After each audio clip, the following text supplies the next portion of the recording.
thanks very much for the introduction and for having me here. I want to thank Waterford, Dusty, and Benjamin for really being pioneers in the development of instructional software for students, and for pursuing that relentlessly over a very long period of time with the highest standards and the most positive goals. So thank you to the Houstons, thank you to Waterford, and thank all of you for having the discernment to attend the first conference. We hope you'll be back next year. Let me tell you a story that marks close to the beginning of my interaction with the Waterford Institute. My younger son is now 20 years old. He's finishing his junior year at college. When he was 5 years old, unlike my older son, he had not quite figured out how to read. And we went in for an initial conference with his kindergarten teacher, and I said, well, you know, if not moving along quite like his brother, what are you going to do? What's going to happen? And she said, well, Adam will learn to read when he's ready to learn to read, which I thought was quite remarkable. Like, why am I paying taxes to pay your salary if my child is going to learn to read when he's ready to learn to read? Well, about that time, I had been interacting with Dusty, and he sent me a sample of Waterford early learning. And my wife and I, as was our custom, took a vacation to Key Largo in January of that year, and we took the software down there.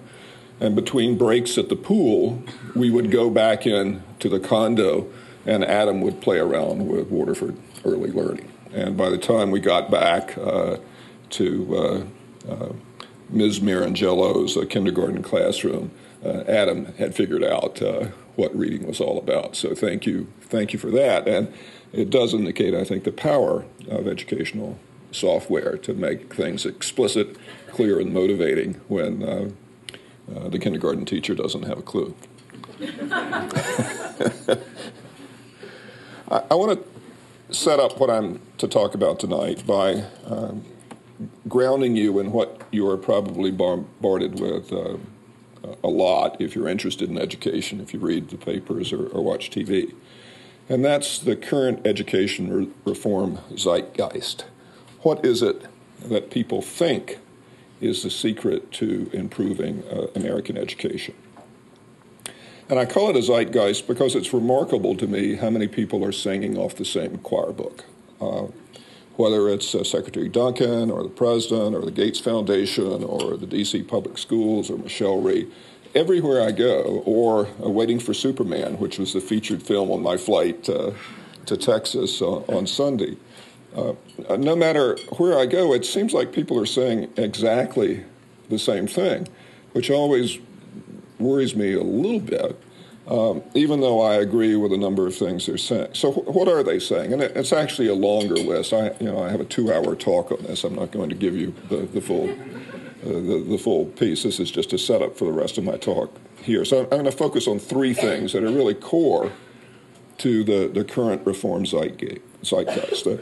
The first is common standards. You've heard of the Common Core, which is an effort that originally began with the National Governors Association but was quickly endorsed by the Obama administration, so to establish common national standards and to do away with state-by-state standards. The idea of common standards is that they will be more rigorous, they will be better defined, they will be universal, so that we'll no longer have a situation where a child is deemed to be struggling with reading in Massachusetts, but he passes over the border to Connecticut, and all of a sudden he's proficient, which is what we have now. So there's a logic to this that makes some sense. And of course, it's arguably less expensive to have one set of standards and one set of aligned assessments than it is 50.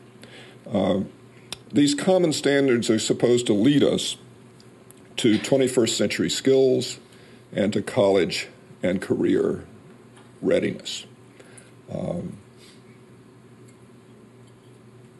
And let's just leave it there. And so let me describe a couple of other portions of the reform agenda, and then I'm going to come back and ask whether these are promising reforms. So common standards, number one. Number two is the focus on teacher effectiveness. So we know now for the first time, because we have longitudinal data systems in school districts and states around the country, that there are really large differences in the effectiveness of individual teachers. This is how many of you remember a great teacher in your life? Raise your hand if you do. Come on. And how many of you remember a really terrible? Yes. Okay. So the data have caught up with our intuitions. There is this range of teacher performance, and what the data indicate is that these differences in elementary school are really striking. So the difference between a top quartile and a bottom quartile teacher in terms of past performance for an individual child is a difference in about 10 percentile points in a standardized achievement test in 1 year. The difference between the racial gap in this country between white kids and black kids is about 30 percentile points. So arguably, if you had a great teacher, a top quartile teacher 3 years in a row, if you were a poor black child, you would have eliminated the achievement gap between yourself and your white peers. So these are clear facts, and the policy reform that flows from them, however, is not necessarily so clear. It is intuitively that we should have great teachers. All right, we want those top quartile teachers, and we don't want those bottom quartile teachers, and I'm not quite sure what we're going to do with the middle 50%. So that's clear. We want that, but the question is, how do we get that? And that's where the questions come in, and I'll come back to that. And then the final kind of key third leg on this stool of reform, I don't know how far I'm going to go with that metaphor, but the third leg is innovation. And who cannot be in favor of innovation? So I want to come back now to these three reform elements and ask what we know about their likely effectiveness. Were they adopted? Were they followed through on? And we'll start with common standards. So we know, as I suggested previously, that there are differences between states and among states in the quality of their standards. There are organizations that regularly rate the quality of state standards. The American Federation of Teachers, EdWeek, and the Fordham Foundation do this on a regular basis.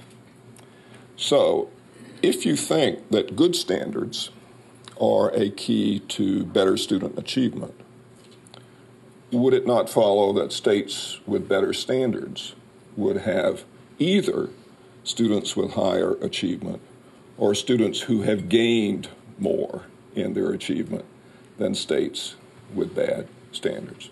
I'm saying one or the other because it might be a very low-performing state that would be gaining even though the children aren't performing at the highest possible level. So I and a colleague at Brookings last year did a very simple empirical test of that question. We just looked at the ratings of state standards, and we correlated those ratings with either static National Assessment of Educational Progress scores or gains over a period of time. And both correlations were essentially zero. When you look at individual states, that statistical pattern also gets some flesh on it. So California is routinely rated as having excellent standards. It's 43rd in the nation in terms of performance on NAEP. Massachusetts has great standards, and it's the top performing state in the nation. New Jersey has horrible standards, and it's the third performing state in the nation. So you can find, every possible combination of good standards, low performance, low standards, good performance. There just is no relationship between the quality of state standards and performance. So, well, maybe it's not the standards themselves, maybe it's the assessments that are associated with those standards that represent the bar. So our second analysis was to look at how the cut score, the definition of proficiency, how high the bar is set in terms of state assessments linked to state standards. How does that relate to performance? So Massachusetts, for example, has a very high definition, a highly rigorous definition of proficiency. So does South Carolina, that has happened to adopt pretty much the Massachusetts standards, and so forth and so on. And there we find a very small positive relationship between the rigor of the definition of proficiency on state test and the performance at the state level, either, again, in terms of static performance or gains. The relationship, the correlation for those of you who are data wonks is 0.21, which is positive, but it's very small in accounting for the differences among states. So if you have a commitment to common core state standards as the way that America is going to move to the fore internationally, there have to be missing pieces, right? So it could be that standards and assessments really don't have anything to do with it. My theory is that it's a leaky bucket, that you need good standards. You also need good assessments. But if you don't have anything but that, by the time you get to what a particular teacher is doing in a particular classroom, so much juice is leaked out of the bucket that there's no juice left to affect the child in the classroom. The point here is generally that this particular element, this particular leg of the reform agenda, doesn't have much evidence behind it. And when you look for evidence, the evidence tends to not be supportive of the direction. So what about great teachers and great principals? I gave a version of this talk at Harvard a couple of months ago at the invitation of the former Education Secretary Margaret Spellings. And I introduced this portion of it by putting up the Obama administration's reform agenda in its own words, and it was, we want great teachers and great principals. And she turned to me and said, Russ, why didn't you and I think of that? So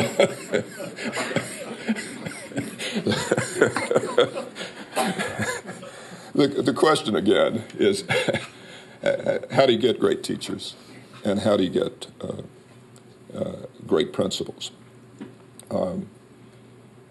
It is a human resource strategy that has to follow from that represents the intervention or the set of interventions that might be effective.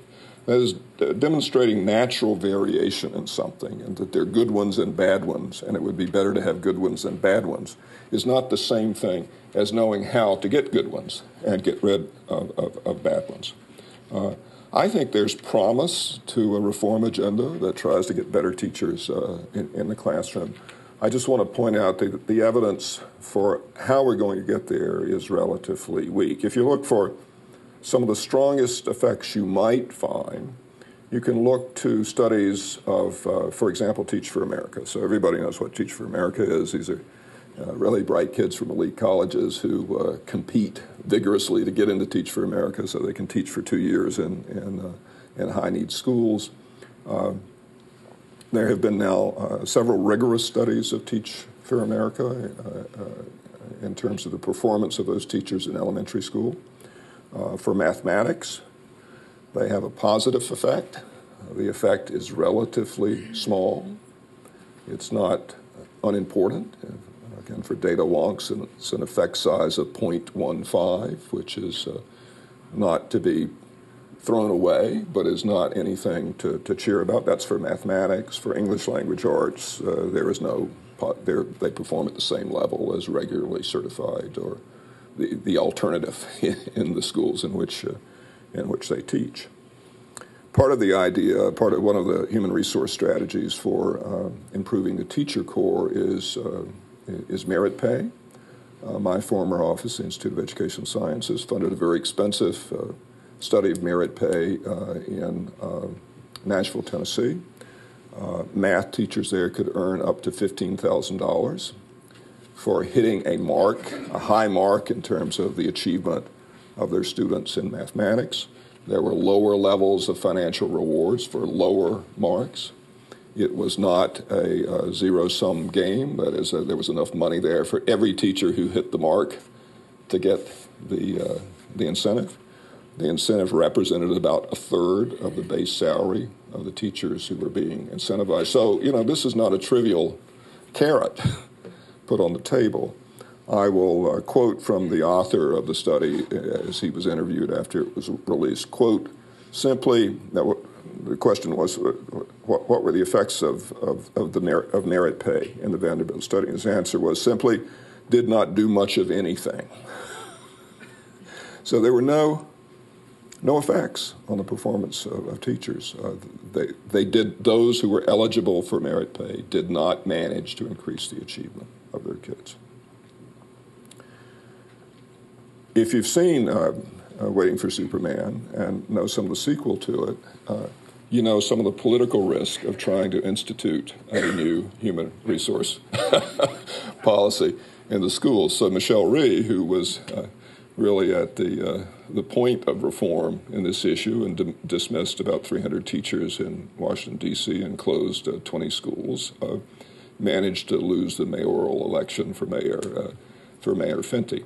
So my point is not that it's a bad idea to improve the quality of the teacher or principal corps. Of course it is. My point is it's not quite clear how we're going to get that done. And so we can't say this is the solution to America's problem unless we figured out how to produce the interventions that generate a better teacher corps. And then to innovation. Again, who is not for innovation and for motherhood and apple pie? The question is, can we generate innovation that is productive? And here I'm not sure. So the instances of innovation, as represented by the Obama administration's policy, the two notable instances are Race to the Top and the I3 or the Innovation Fund. Race to the Top is a competition that the states were in for $5 billion of money in the middle of the biggest recession since the 1930s, and so they desperately needed the money. And 15 states won. Tennessee and Delaware were the first round winners, and they promised all sorts of things, and many of the things they promised were innovative in the context of change with respect to the status quo. It remains to be seen whether they can follow through on those promises.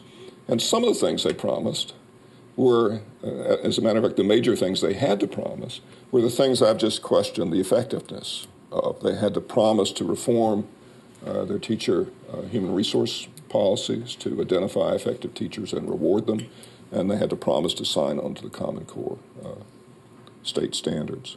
The big winners in I3, the $50 million winners, were Success for All, Reading Recovery, and KIPP schools. Now, I'm, in one way or another, a fan of at least two of those three, but they're hardly innovations. Success for All has been around for 25 years, and they all already operate at scale. So I'm not sure if we have mechanisms in place at the federal level that are really going to encourage the kind of disruptive innovation we need in order to produce a new education system. So we got that. We've got a reform agenda that I at least have questions about in terms of whether it's going to get us there. Another reality we have to face is the reality of public funding for education. There are 45 states that project budget deficits for the fiscal year that starts in July. Some, such as California and Illinois, have deficits that run to 50%. That is, they're deficits that cannot be met with the ordinary sleight of hand that state governments go through to deal with deficits by offloading responsibilities to other parts of the budget by shifting funds around. I've been in Texas for the last 2 days. They are slated to eliminate 100,000 teachers in order to meet their projected budget deficit, and that's an energy-rich state.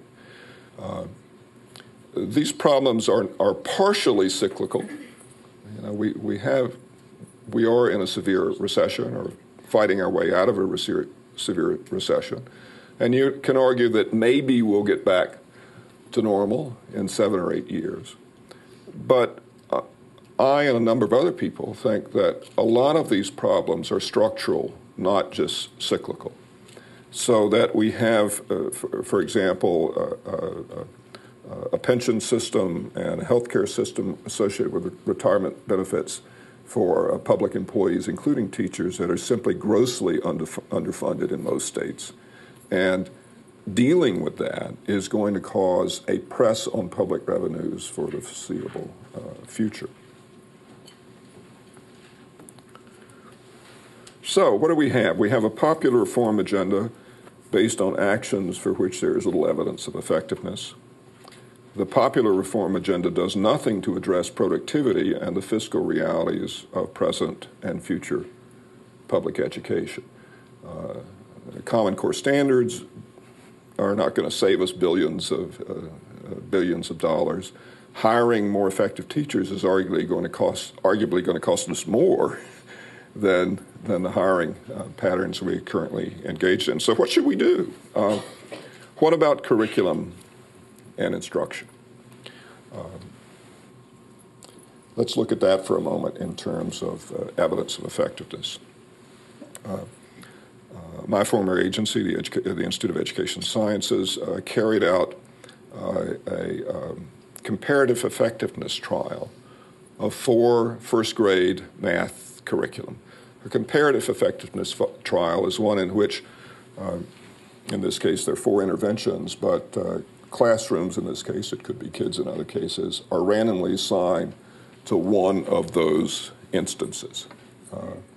And so when you're through and you look at the performance of the kids who randomly got one or the other of these curricula, these are apples to apples, side by side comparisons. So these were first grade curricula. Kids were studied over the course of the year. There was no control group. The 4 curriculum were compared one to another. The effect size for the 2 most effective curricula was 0.30 relative to the 2 least effective curricula. What is an effect size? An effect size is a measure of the size of the difference you get relative to the total variability there is in the kids or the classrooms you're studying. In elementary school, a year of progress is about 1 standard deviation, and an effect size here of 0.30 means roughly 1/3 of a standard deviation. So the difference between the 2 most effective curricula and the 2 least effective curricula was a difference of about 1/3 of a year of schooling over the course of 1 year. This is roughly the same effect size I described to you for the top quartile of teacher versus the bottom quartile of teacher. What does it cost to choose the most versus the least effective curriculum? It costs you whatever time it takes you to look at the evidence and choose the most effective one versus the least effective one. There are no differences in the cost of these materials. The Institute of Education Sciences did a study of preschool curricula. These were not side-by-side comparisons, but it did allow an estimate of effect sizes across curricula. The difference between the effect size for vocabulary acquisition for the most versus the least effective preschool curriculum was 0.40 over the course of a year. In other words, almost half of a year of learning based on the difference between one preschool curriculum and another preschool curriculum. So these are pretty big effects in the context of what education is used to. And they are bigger effects than we have for the popular reform strategies. And they are free in the sense that it's the cost of choosing at issue. And, I mean, where I want to go with this is we know that the most effective curricula in these studies are much less effective than they could be. These are standard, instructional materials. There's a book. There's ancillary materials for teachers. There are things for the kids to play with. The standard stuff we've been delivering in the publishing industry for the last 30 years. What do these curricula not have? They're not interactive. They're static. They're not individualized, except to the degree that the teacher can try to work with the kids who aren't getting it a little and try to get them up to speed. These curricula are not based on advances in the cognitive science of learning. They're just, somebody's been paid to write a textbook and somebody's worked with it at the publisher to try to make it palatable and saleable to school districts. And it's delivered through the traditional and expensive mechanism of one teacher in front of 25 kids. So that we're getting these big effects for curriculum from materials that, even at the best, are pretty lousy compared to what they could be, suggests the power that exists for curriculum that is not yet realized. So what's the answer to realizing that power? And here I'm going to preach to the choir. I mean, the answer is instructional software. We're already there for several applications, there in the sense that it can be demonstrated that the instructional software delivers more effective instruction than traditional instruction at lower cost, at least at lower per pupil cost. We're already seeing substantial cost savings from that. There are blended models of instruction in some charter schools around the nation where rather than one teacher and 25 students, kids will interact with instructional software for a portion of the day, working by themselves, and then they will meet with a teacher later in the day to talk about what they learned, to deal with problems, to engage in some of the social interaction that's probably important to learning, certainly for younger kids. And in models of that, like rocket ship schools, there's about a third savings in terms of staffing cost because so much of the day is spent in interacting with software instead of interacting with individual teachers. And as I've looked at these models, I mean, they're really pretty gross in terms of, pretty preliminary in terms of what we could do. And when I talk to the school leaders and say, well, what instructional software are you using? They say, it's really bad, but it's it was there and I could get it and it was affordable. And the kids are doing great. So again, it's look how far we're getting with a rough approximation of where we could be.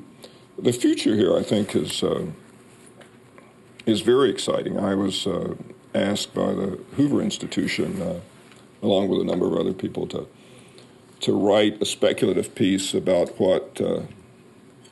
what curriculum would look like 30 years from now. And I invite you to engage in that thought experiment. What I saw as the future is, for the first time, a future that looks dramatically different from what it looks like now or what it looked like when I was going to school or what it looked like when my parents were going to school. I mean, basically, schooling hasn't changed much since people started going to school. But I think it's due for a change. I think we're almost at a tipping point. So what I saw was an instructional system, a schooling system, in which most instruction is delivered digitally. It's delivered by software. Kids go to school to access the machines and the software that allow them to do that, because it's probably still going to be too expensive to equip every home with technologies to do that. And they go to school for the social reasons people go to school. They go to play music, to be in sports, to meet with other kids, and to have adults guide them in the decisions that students and young people need guidance in, and to help them occasionally. The master teachers in such a school are really curriculum designers. They're tweaking the software and design to deal with issues that confront students in those schools. The teacher workforce is lower proportionally than it is now, perhaps dramatically so. I've got my younger son, Adam, who learned to read thanks to Waterford, has always wanted to be a teacher. And I've said, well, I don't think the future is really as bright for the teaching profession in terms of unlimited opportunities as it is now. I'm glad for you to be a teacher, but I want you to think about that. And I believe that's the case. I think the combination of the fiscal crisis that is in part structural that I've talked about and the changes in technology are going to produce disruption in the way that education is delivered. We have a system in which 85% of the cost are the cost of the teaching workforce and associated staff. The only way to get productivity is to move to technology, and that productivity is going to disrupt teaching as it has disrupted other industries when it has emerged. I also see, and this is something some of you know more about than I see a future in which we have the singularity, if you will, and the software can redesign itself. So rather than doing the kind of research that the Institute of Education Sciences and others have to do now, where you've got this static product and you've got another static product and you compare the two and one's better than the other, we'll have a system in which hundreds of thousands of students are online and synchronously they're producing errors and successes, and the software will redesign itself based on that feedback to reduce the error patterns. I think that's not as far in the future as some people might think. So if that is the future, and I think in one way or another, with the particulars, of course, being in some sense unimportant and impossible to predict, but in one form or the other, I think that is the future, with either a 15-year horizon or a 25-year horizon or a 50-year horizon. How many of you agree with that? How many disagree? You don't have to, it's okay to be in a minority. Go ahead and disagree. Okay.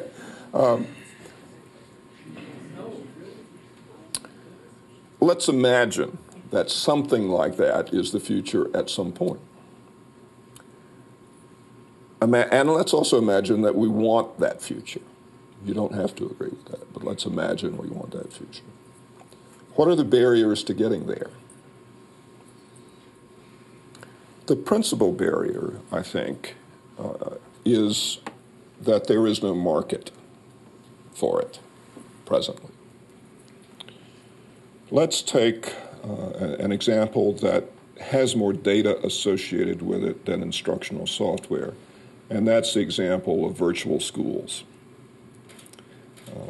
It is digital learning in a way, but there's a real difference between sitting in front of a machine where software is driving what's happening and being online with a teacher who is working with you with traditional materials.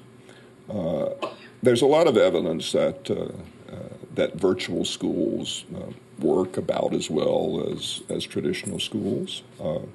The biggest example is Florida Virtual School, which has educated 100,000 students. They do it at about 70% of the cost of traditional education in Florida, and parents and students love it, which is why the Florida legislature has continued to fund it despite a tremendous amount of pushback from school districts. When the Florida Virtual School was started, the Florida legislature decided to hold districts harmless. So if a student in your district was taking an AP course through the Florida Virtual School, you, the district, continued to get full funding for that student. So everybody was happy.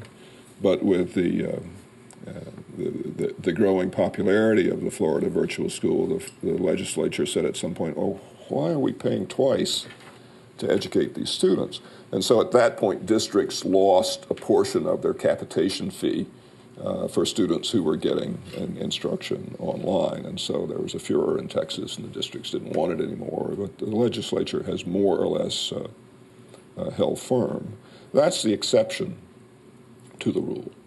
So if you want to be involved in delivering digital education, either software-based instruction or distance education, it is the school district in most states and in most localities that gets to decide whether you, a student, will be able to do that and get credit for it. So the gatekeeper for the entrance into the market, the gatekeeper is the entity that would be most disrupted by those new education providers. So if you want to sell into that market, you're selling into a hostile market. You're selling to school districts who, at least up until now, have not wanted to have their typical patterns disrupted, and certainly teachers in those districts have not wanted that kind of disruption. So you've got to do it into a hostile market, and you've got to do it one district at a time. And so if you talk to venture capitalists, you'll find there's not a great enthusiasm for investing $100 million in the development of an instructional software application with such an uncertain market. The solution, I think, has to be in unleashing private investment to innovate in this market. I think that's where innovation will come from. So how do we do that? This is the kind of thing I'm paid to do at Brookings. I don't always know what I'm talking about, and I'm not always right, but I'm always certain that that it's the right solution. It seems to me that the Interstate Commerce Clause, which the federal government has used over and over and over again to support almost any action, could be appropriately applied to the sales of educational materials. So states should not be allowed to restrict commerce in educational products in the way that they do now. Congress has the upcoming responsibility to reauthorize the Elementary and Secondary Education Act. The big gorilla in that act is Title I, which provides about $30 billion a year to states and localities across the nation to support the education of economically disadvantaged families. So as you probably know, the more poor kids you've got in your district, the bigger your check, the bigger the check that you get from Washington. In trying to deal with the fact that even though Congress is trying to support more effective education for poor kids, lots of poor kids are still stuck in just terrible schools. In No Child Left Behind, Congress decreed that if you were stuck in a failing school, you, or rather your parents, would have the opportunity to transfer you to an effective school. You can't transfer to an effective school if there isn't one. And you can't transfer to an effective school if, as was the case for 40% of parents whose kids were eligible for such transfer, you were either not told about it or you were told about it after the beginning of the school year. Districts don't want kids moving around to other schools. They want kids to go where they are assigned. So Congress has to think about, and the administration has to think about, a more effective Title I. And my proposal is to voucherize it. So if the capitation rate that a district gets is $2,000 for a poor child, let that money adhere to that student and let that money go to the education provider that the student's parent chooses, which I think in many instances would be a virtual education provider or a digital education provider. If Title I funds were voucherized in that way, I don't mean literally the parent gets the check and the parent takes the check somewhere. I just mean the money flows and follows the child. If Title I were dealt with that way, my guess is a fair number of states would follow with their own state-level support for education. And you would, for the first time, have a market, and that market would include digital products. If that market is going to exist and operate as a market, it has to be accompanied by something else, and the federal government can play a principal role here too. And that's good information on the performance of the education services that are being chosen. We have this interesting situation in education in America. We've got higher education, where you've got 6,000 institutions you can choose, and the federal government will support you to go to any one of those with a Pell Grant, a subsidized student loan.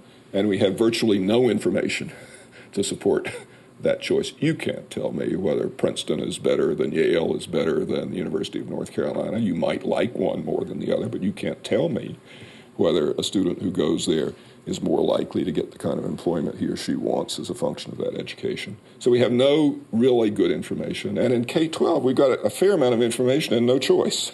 So we need to fix that with providing choice and providing funds. And we need to let parents choose based on good information. The federal government has another potential role to play here, and they're thinking about it. I think it's a great idea, and I've patted the administration on the back for this. They want to create a guaranteed market for an effective product.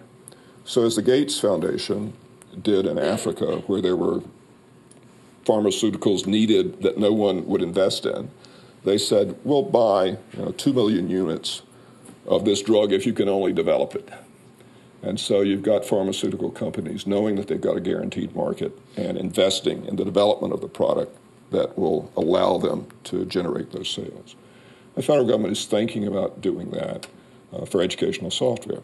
So if you can build something that will achieve this particular goal in terms of 8th grade algebra acquisition or a whole number arithmetic for 3rd or 4th graders, if you can build it, we will buy it, and we will buy enough units of it to make your development cost worthwhile. I think that's a great idea. At least it's a much better idea than the current ideas that are being pushed. So I think there is a bright future in front of us. I think we're in a situation in which educational technology, while it's been in a dark phase in terms of attention and accompanied by a lack of attention to curriculum instruction, I think once people start facing the fiscal realities, how are we going to save cost here and still educate kids well? Once they start to grasp the reality of how little they may get and how slow a go it's going to be with the reform strategies that are currently popular, they're going to turn to the one innovation that can produce dramatic changes in productivity. That is educational technology, and I'm pleased to be with you to talk about it tonight. Thank you.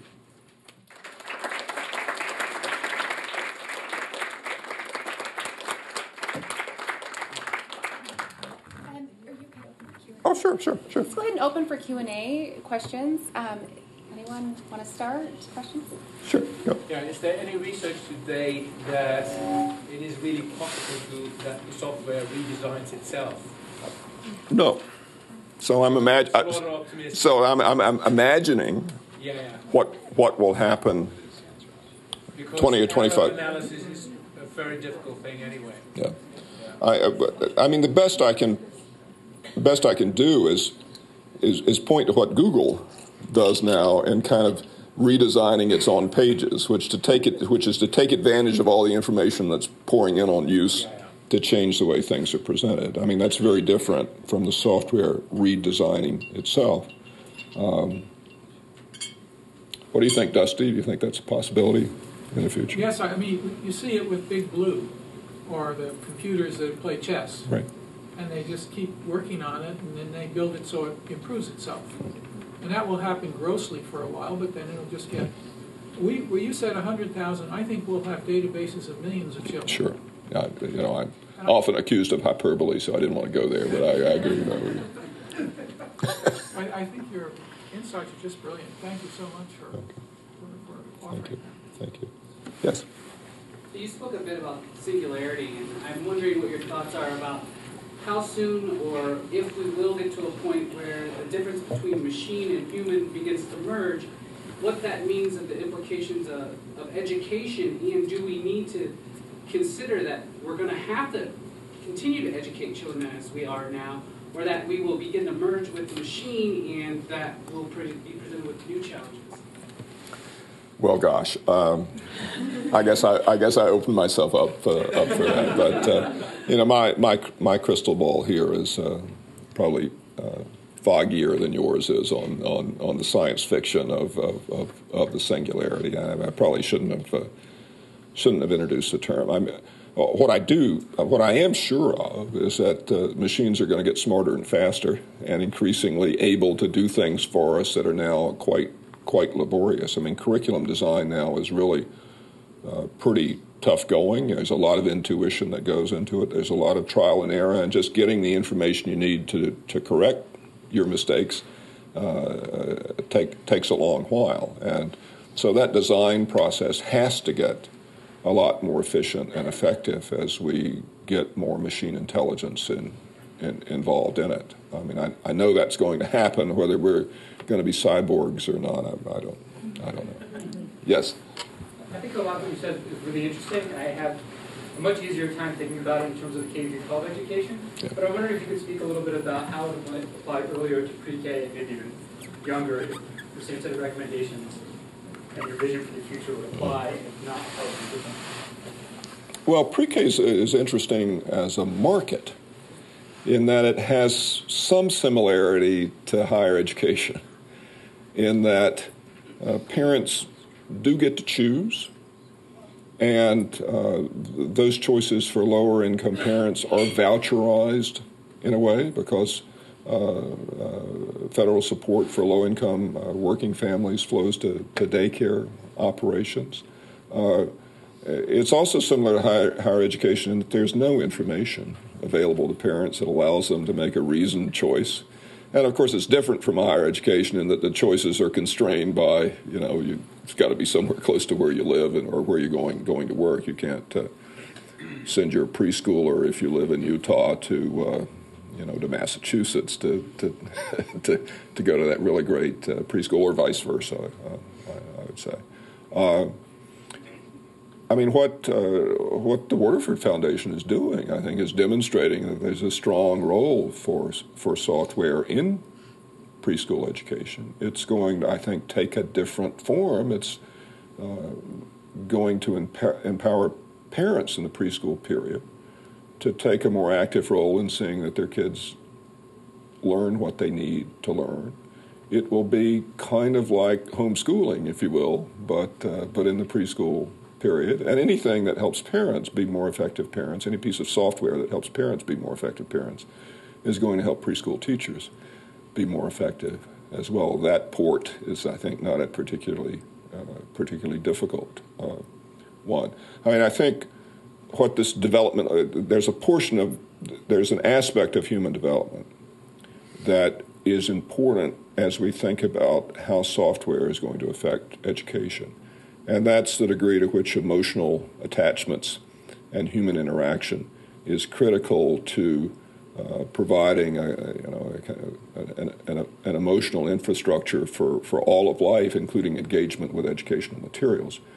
And if you think of that need as a pyramid in form, the base of it is in infancy, and you need less and less of it as you get older and older. So we need to think about ways of generating that kind of human interaction intensely, in younger children, and not letting it interfere with it.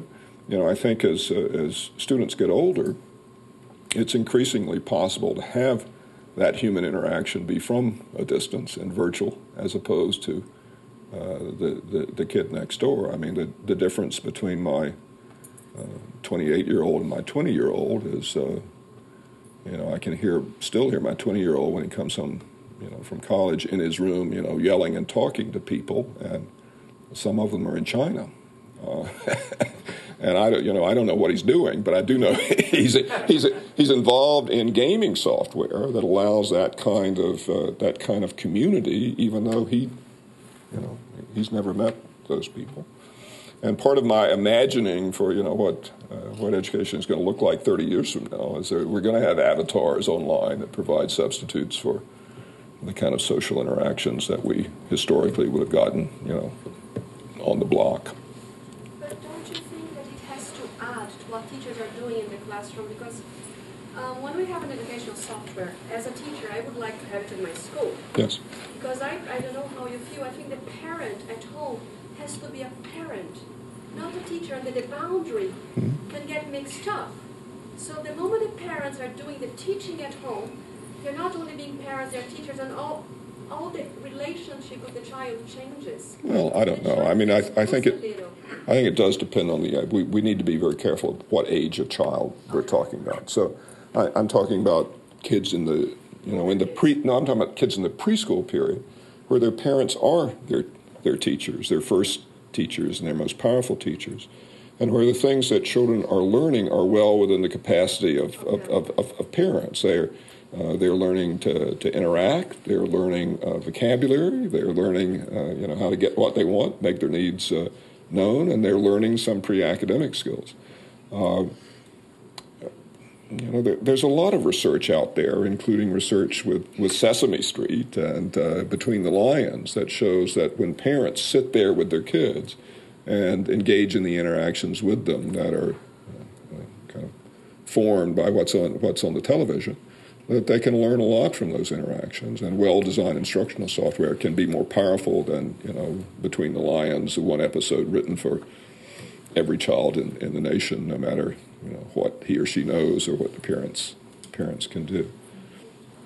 Yeah, Yep. I'd just like to add to your comment about the curriculum, even the digitized curriculum today, being less than optimal. And I would add to that I think there's really an explosion in cognitive science and cognitive neuroscience, which we're just beginning to see the benefits of, and I think that your vision is going to require investment in those cognitive sciences, and really the merging of cognitive science and educational practice, which we currently don't have very good systems to provide that integration. I know there are a number of leading cognitive scientists and leading educators that think that's the future, but there hasn't been tremendous funding for that at the federal level in the United States, with the exception of perhaps the National Science Foundation, the Centers of Science and Learning Centers. I can tell you that in China, this is exactly the direction they're going, and they're spending billions of dollars on it. Right. Well, in my former job, we invested what we had in this area, and we enticed a lot of cognitive scientists who had spent their careers doing their simulation studies with college freshmen who were forced to be subjects in order to get through Psychology 101 or something. We enticed them into doing cognitive science related to education because we put a fair amount of money on the table, and we said, well, sometime in the course of this 3-year grant, you actually got to do something in an authentic learning situation, and they did. And there's been a lot of progress from that. I think there's been more progress from that investment program than there has been to date from the NSF investment programs, just because we made sure that it was embedded in education. There is actually, I think that's the piece that's missing from the NSF funding. Yes, I think so. That it's not deeply enough embedded in education. Right. There's when I was at IES, we published some things, and they're still churning them out, called practice guides. And one of the first ones was a practice guide on arranging instruction in the classroom, which was drawn entirely from cognitive science. And they're very powerful insights in there, even though it's cognitive science as of 2002, and it's a promissory note on, I think, what we can get out of a strong investment in that. I mean, Carnegie Mellon is continuing to work heavily in this area, but it's expensive work, and I agree with you that we need more investment. Yes. I was the doubting Tom. Okay. I actually agree that I think teaching academic skills with computers may well work better than anything we're doing now. Right. My two problems were, one, that Mr. Hare pointed out this morning that successful virtual education involved a present parent, and I'd add a committed present parent. Which obviously, the other half of the story is that 80% of kids have working parents. There's no parent talk. So that's one problem. It needs some kind of an organization that involves people monitoring. Yeah, could I just respond to that, and then I'll listen to your second one. The blended model I was talking about is one that certainly deals with the fact that kids can't be at home doing this, and I don't see a future in which the 14-year-old is mostly at home. I don't think the biology of 14-year-olds is going to change much, even if the software. My other basic problem is that somewhere. One thing to learn skills, it's another to apply those skills and to apply them sometimes collaboratively. Yes. And one needs a context in which those things are going to happen. Sure. Well, I agree with that strongly, but I see no reason that context can't be one that's digital. I mean, I have conferences almost every week in which I've got a piece of conferencing software up there on the screen, and I'm talking with people somewhere else, and that is in fact the future of the workplace is more use of those sorts of tools, and so we can certainly build opportunities for students to learn to work collaboratively and learn to produce joint and group products and do that in a virtual environment. It seems to me more powerfully done there. At least it needs to include that if we're thinking about training people for the world of work they're going to enter. Thank you. Yes? You mentioned voucherizing Title I funding. Yes. In the United States right now, Title I funding is a supplemental funding for students at risk or Yes. in poverty. Right. Do you see that in your imagination as being the sole source of their educational delivery, or still a supplemental program? Right. It is a supplemental program. In some urban districts, it provides 25 to 30% of the funding per child. I think that the problem with only voucherizing Title I is $2,000 is not enough to buy an alternative education, but it might be enough to buy particular courses online for kids. I'm going to correct you. Actually, in Utah, $2,000 does buy education for a child. Oh, no. So, I think so. I think the advantage of voucherizing Title I is that first, it would allow parents to use that money to buy tutoring services, either traditional tutoring services or online or virtual or digital But it does services. provide funding for a market to develop Right. the digital services. And again, I think a number of states would follow, and so it would be a bigger funding stream. And I really get upset about parents who are forced to send their child to a school that just isn't working. I think we need to do something about that. And the one thing I think the federal government can do is along the lines I'm talking about, to support more choice and to do it by letting funding follow kids. Or to a classroom we know is doing nothing. Sure. Even some choice within the school system would be very helpful. Well, and again, choice can't work unless parents have the information on which to make choice. If it's the choice of classroom, they need to know how teachers are performing. It's choice of schools. If it's a virtual course, they need to know how that performs on average. Thank you. Yes. Is there any educational software that's out right now that you would deem effective, or at least looks to be effective, or has the possibility of being effective? Well, I would sure all of those. You can the What Works Clearinghouse has looked at some software applications in terms of its review of curriculum materials in general. Cognitive Tutor works compared to comparison conditions, and there are others as well. I mean, my wife did a nice study of Waterford early learning and Head Start. It did better than than the standard curriculum there. So there are a fair number of demonstrations of curriculum effectiveness, but it is very spotty, and there's a lot of. I mean, the way that software applications are typically used in the schools is, there's a couple of computer workstations at the back of the classroom, and somebody buys software and puts it there, and it's not integrated with the curriculum the teacher is delivering, and it's not required that the kids use it, so it's a kind of hit or miss thing. So it's not terribly surprising to me that you don't get big effects when you look at that kind of, software implementation in schools. It's got to be, of a piece in order to get the work done. And there's been so much, I think, hesitancy to introduce software-based instruction that disrupts the normal pattern of delivery of instruction that is almost all ancillary in form rather than primary in form.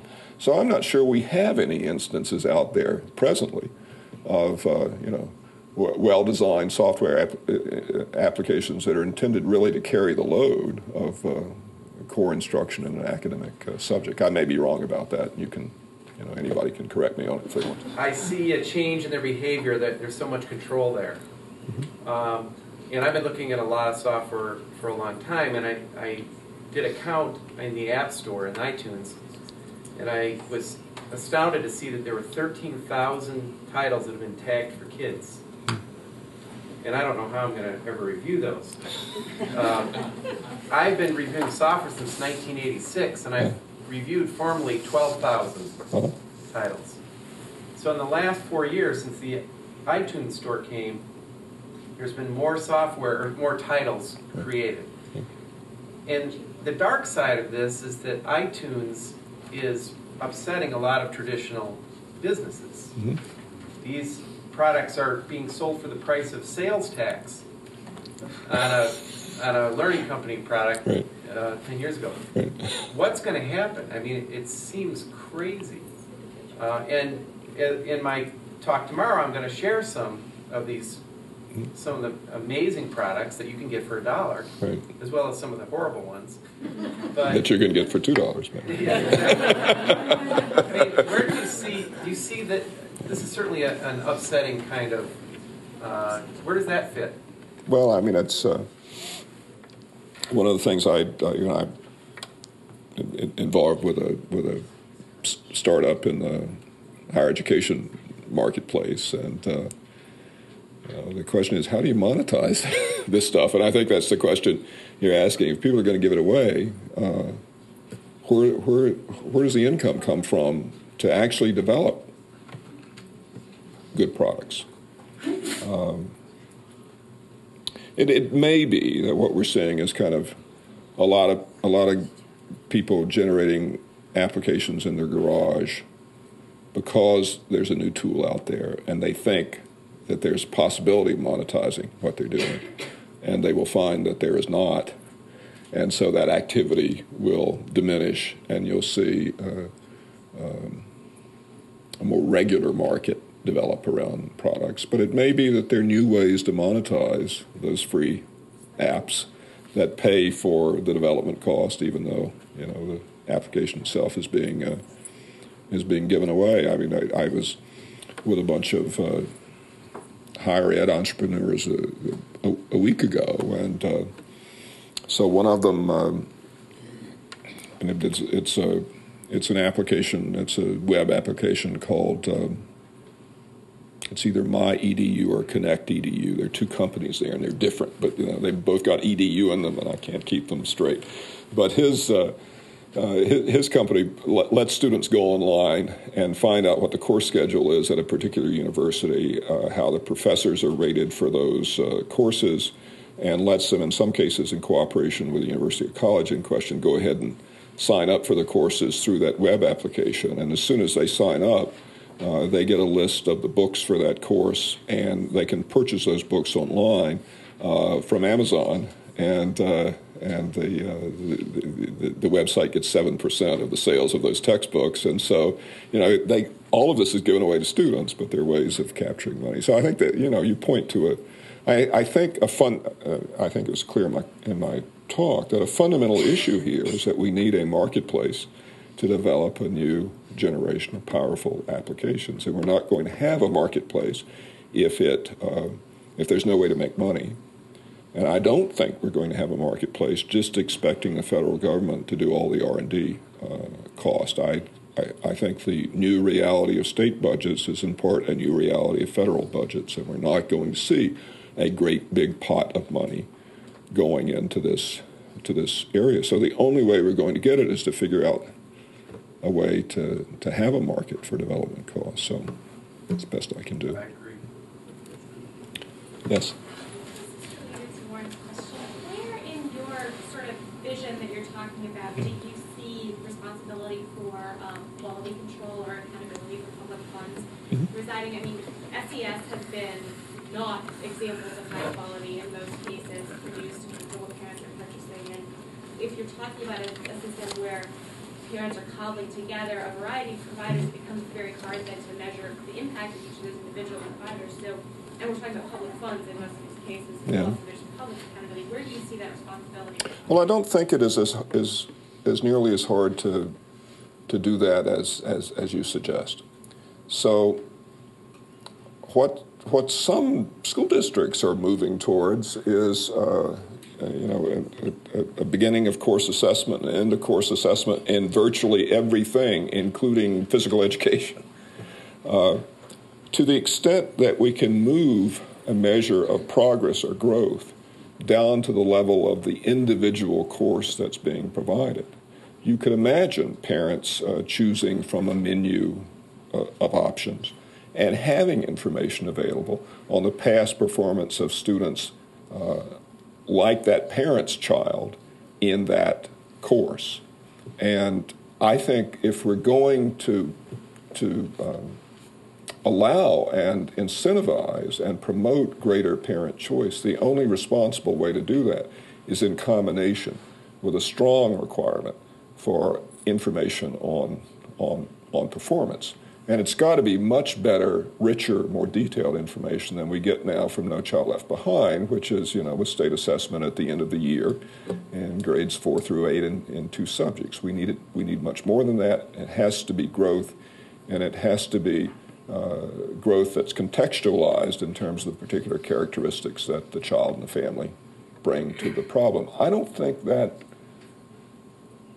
of all the things that I have been talking about, some of which are imagining, a distant future, this one seems to me the most easily accomplished and not horribly expensive. Even in the context of all the complaining people did about the cost of assessment and No Child Left Behind, you know how much it cost on average across the nation? It was $3.22 a kid to run that assessment program across the nation. If you're spending $12,000 a child to educate the child, spending $3, a little over $3 to find out if anything's being learned, seems to me a minimum level of investment. So I think we can get there. It'll start first, with schools themselves, including virtual schools where you're getting a package. But it can quickly, I think, go to the level of individual applications and individual courses. There will always be problems there. It will be incomplete information. You can go to Consumer Reports now and you can find out something about how a car performs, but it may, your mileage may vary. But we can have much better information than we have now. And I think that's a federal responsibility. If it's a federal responsibility to ensure through regulation that Wall Street discloses accurate financials on firms in order to support a reasonable marketplace, why isn't it Washington's responsibility to see that there is good information on the performance of education providers, many of whom are being supported by Washington, in order to allow a reasonable choice by parents and taxpayers who are footing the bill. Thank you. Good night.